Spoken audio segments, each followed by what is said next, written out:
Antes de comenzar con la exposición, quería detallar un poco sobre mis datos personales, que los anoté en esta plantilla para no olvidármelos.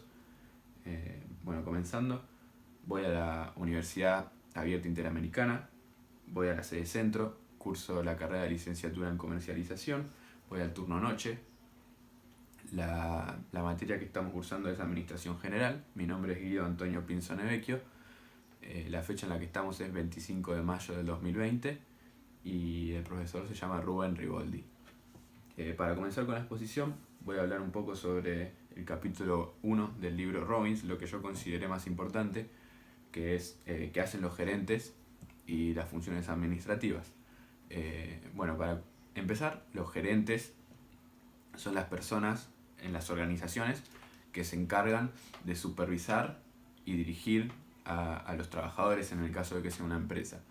Las 4 funciones administrativas centrales son la planeación, que es esto de planear una estrategia para llegar a un objetivo o a un fin. Luego está la organización, que es decidir qué trabajador va a hacer esta tarea o qué responsabilidad va a tener cada trabajador en el objetivo final. Después de eso está la dirección y luego eso es el control, que el control consta de cada una determinada cantidad de tiempo el gerente va a ir viendo con el desempeño de sus trabajadores, qué tan cerca o lejos está del objetivo final. Para lo siguiente que voy a hablar es sobre el proceso de toma de decisiones, que es el capítulo 2 del libro de Robbins. El proceso de toma de decisiones consta de varios pasos. El primero es siempre identificar el problema, es decir, cuál es el problema real que estoy teniendo. Lo siguiente es determinar los criterios de decisión, es decir, qué criterios voy a utilizar yo para decidir esto. Lo siguiente es la ponderación de los criterios, es decir, qué criterios para mí son más importantes en esto que voy a tener en cuenta. Después de eso está buscar las alternativas, analizarlas y luego de eso por fin la selección de una alternativa que va a llevarnos a tomar la decisión correspondiente. Lo siguiente que voy a hablar es sobre qué es la responsabilidad social en la administración. Esto más que nada ocurre cuando una empresa se involucra en acciones sociales, pero no las que ya tiene por obligación de por sí, las económicas y legales. Hablo de algo más, que se involucra más. Por ejemplo, esta empresa Stella Artois, que hace unos años había hecho una campaña junto con una organización sin fines de lucro que se llama water.org, que constaba de que por cada litro de cerveza que se compre de Stella Artois, ellos iban a donar un porcentaje de las ganancias a esta organización que se encargaba, por ejemplo, de brindarles agua potable a los países subdesarrollados de África y de Asia. Para lo siguiente que voy a hablar es el manejo de la resistencia al cambio. ¿Por qué está esa resistencia al cambio? Más que nada porque los seres humanos le tenemos un poco de miedo al cambio, a lo que no conocemos, a lo incierto, a estar fuera de nuestra zona de confort, de la rutina, fuera de lo que es nuestra rutina y lo que ya conocemos. Por ejemplo, puede ser hacer este video para hacer un parcial, que entiendo que me saca de la zona de confort, pero también entiendo que el mejor aprendizaje, el aprendizaje real, es cuando salís de tu zona de confort y terminás adquiriendo nuevas capacidades y habilidades.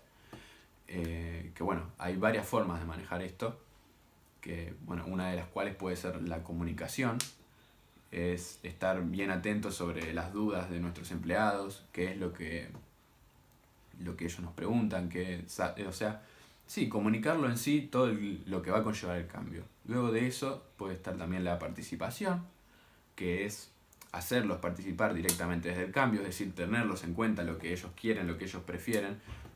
No significa que vamos a tomar ese cambio por el que ellos prefieran, pero al menos tenerlos en cuenta y entender más o menos. Luego de eso también está el apoyo, que puede llegar a ser hasta apoyo psicológico por el cambio, dependiendo de la gravedad del cambio, lo fuerte que sea el cambio.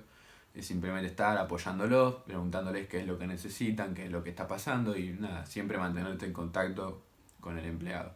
Luego también hay algunas que me parece que no son muy recomendables, pero por ejemplo está la negociación, la manipulación y la coerción. Que bueno, la coerción es esto de, bueno, o aceptás el cambio o ahí tenés la puerta de salida. La negociación es, bueno, no aceptás el cambio, pero si te pago un poco más, a ver si lo aceptás. Y bueno, se basan en estas manipulaciones, así que nada, me parece que no es muy recomendable hacerlo porque no logra realmente a lo que vas. Para lo siguiente que voy a hablar es del capítulo 12 del libro de Robbins, que es el proceso de administración de recursos humanos.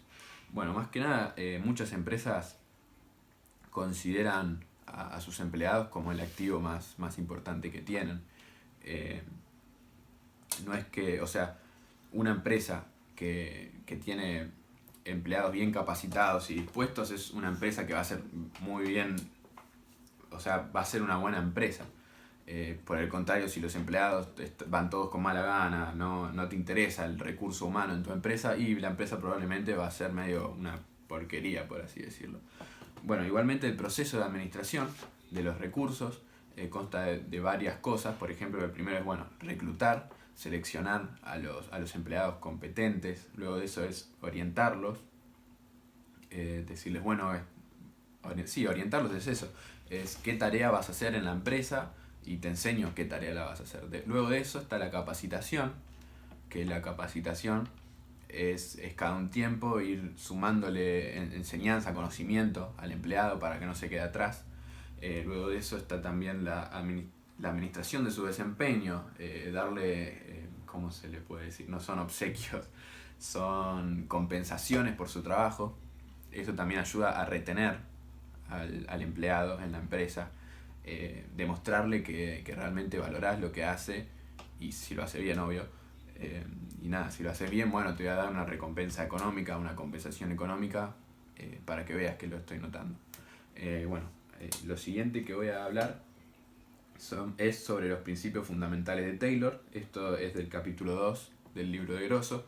Los principios fundamentales de Taylor son 4. El primero es la organización científica del trabajo. Esto consta de estandarizar el proceso de manufactura, es decir, en condiciones perfectas, por así decirlo, con las herramientas requeridas por un obrero, cuánto va a tardar en hacer un producto, por ejemplo. Cuánto tiempo, cómo lo tiene que hacer. Eso básicamente, estandarizar el proceso de manufactura. El siguiente principio es la selección y el entrenamiento del trabajador, que es simplemente seleccionar a la persona adecuada para el puesto adecuado y enseñarle este proceso estandarizado que vos en el punto anterior ya lo tenés sabido.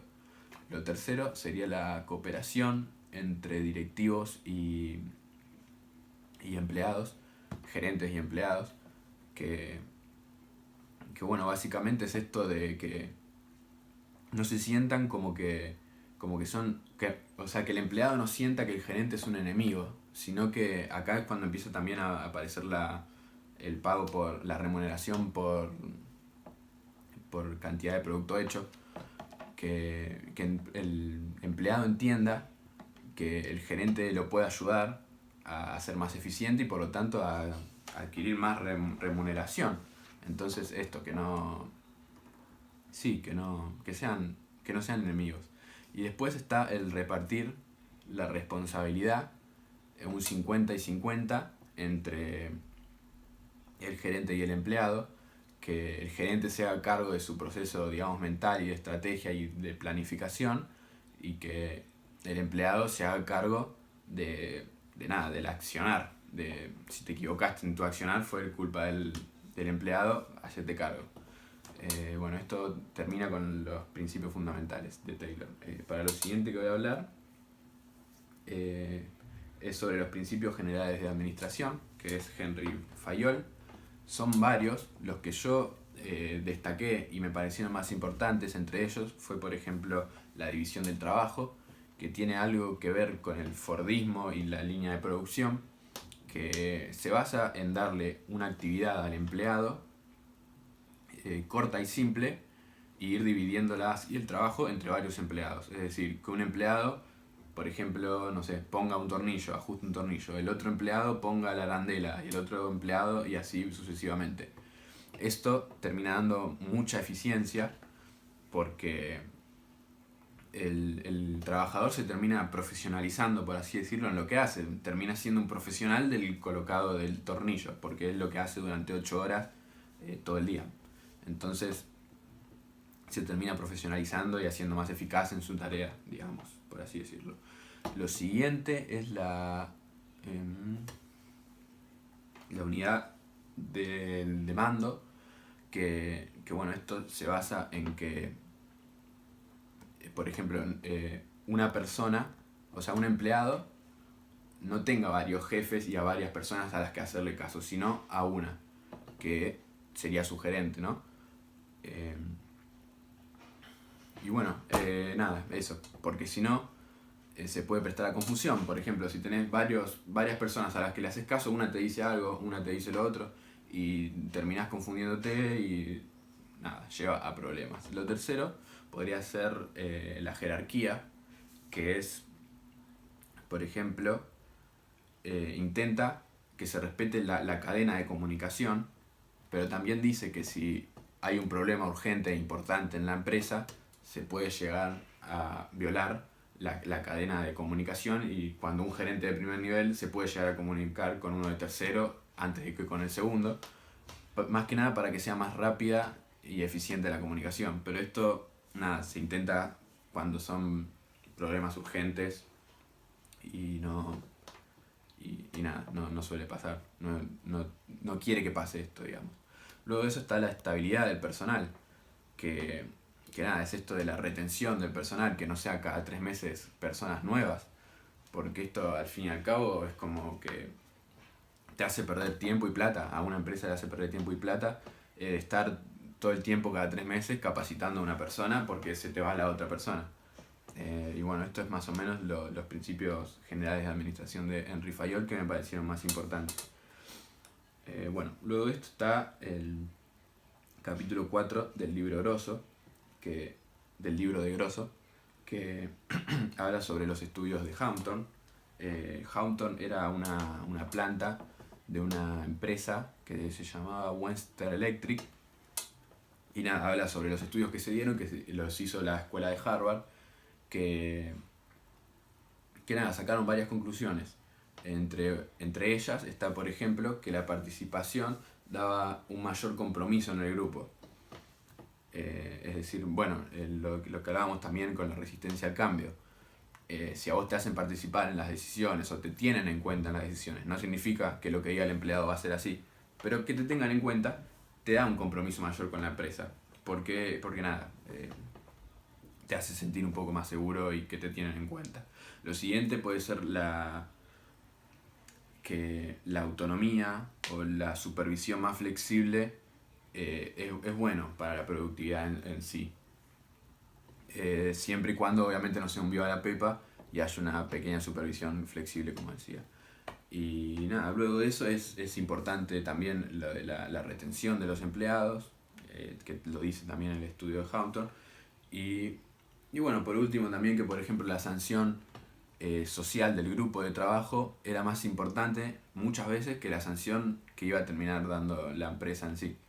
Entonces también es un dato para tener en cuenta. Y bueno, para terminar, bueno, en las consignas se pedía que demos un ejemplo de nuestra vida personal o laboral y que critiquemos algunas de estas cosas que hablamos. Yo primero que nada, sí, voy a unir la crítica con mi experiencia personal, que bueno, la empiezo a contar. Hace 1 año y medio yo trabajaba en una empresa, la cual ya no trabajo más, que era una empresa chica, creo que sigue siendo una empresa chica, de 5 o 6 personas, en las que nada, se nos planteó un cambio, pero fue planteado medio mal. Nosotros usábamos un sistema de cobros, bueno, no importa, un sistema en el cual, nada, nosotros le decíamos al dueño, porque teníamos comunicación directa con el dueño, como una sugerencia: mire, señor, salió un programa nuevo, mire qué bueno que está, nos puede ayudar a facilitar esta tarea y la otra tarea. Y bueno, nada, nunca se terminó cerrando nada, pero el señor en un momento vino y nos impuso otro programa, que no era el que nosotros le habíamos recomendado. Que bueno, entiendo por un lado, está bien, yo te lo recomendé, pero bueno, ten en cuenta un poco lo que todos dijimos como empleados. Y bueno, nada, medio que sí, se nos dijo, bueno, se va a hacer así, sin ninguna razón, que nunca nos dieron las razones, vamos a usar este programa y al que no le gusta se va. Que bueno, habla un poco del manejo de la resistencia al cambio, que no que se dio ni participación, ni apoyo, ni nada, simplemente se dio la coerción y al que no le gusta se va. Y me parece que es algo que no tiene que ser así nunca, en ninguna empresa, por más chica que sea, por más grande, siempre te vas a poner, por así decirlo, disculpe, de culo a los empleados si lo haces de esa manera. Te van a odiar si lo haces así. Así que nada, para concluir, nada, ya estamos. Hasta luego, profe. Chao, chao.